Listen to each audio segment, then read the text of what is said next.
So what is it, the skills gap?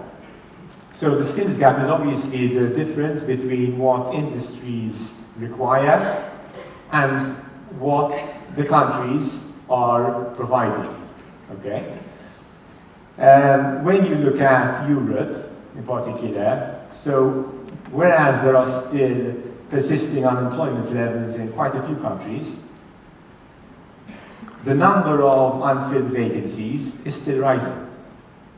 And what's more worrying is that the trend is on the increase.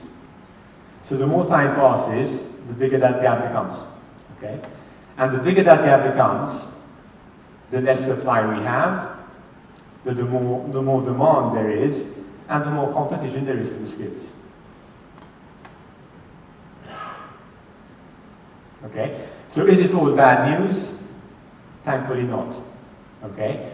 So there are some factors mitigating this phenomenon. Okay? So the first is female worker participation. I think this is true the world over, but specifically in Malta. In Malta in the last 5 to 10 years, it's made a huge difference in terms of availability of labor.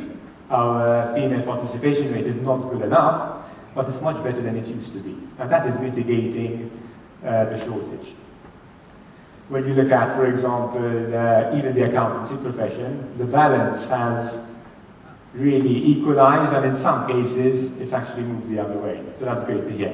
Shortages. So why are there all these shortages? What's actually driving it? So again, if you look at research, there's loads of research arguing all kinds of things.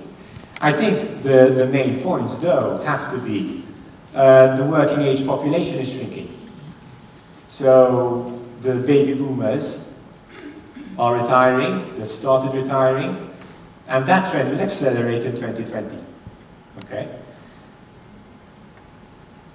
In fact, if you look at what, again, the UN quotes on a number of different markets, the figures look scary. I've quoted a few there, but they do look quite scary when it comes to working population. So there is shrinkage of the working population. On the other hand, there's an inability of the education sectors to follow what their economies are needing. Okay? Is it because the educators are half asleep? I don't think so. It's tough, and it's becoming tougher. And it's becoming tougher, in my opinion, one, because the world has gone digital very quickly. And it's going complex very quickly. And other than that, whereas many publications talk, there's a lot of scaremongering going on about AI and disruptive technology and the way it's killing some jobs, okay? The reality is that whilst it is making some jobs redundant, it's actually creating a lot more jobs.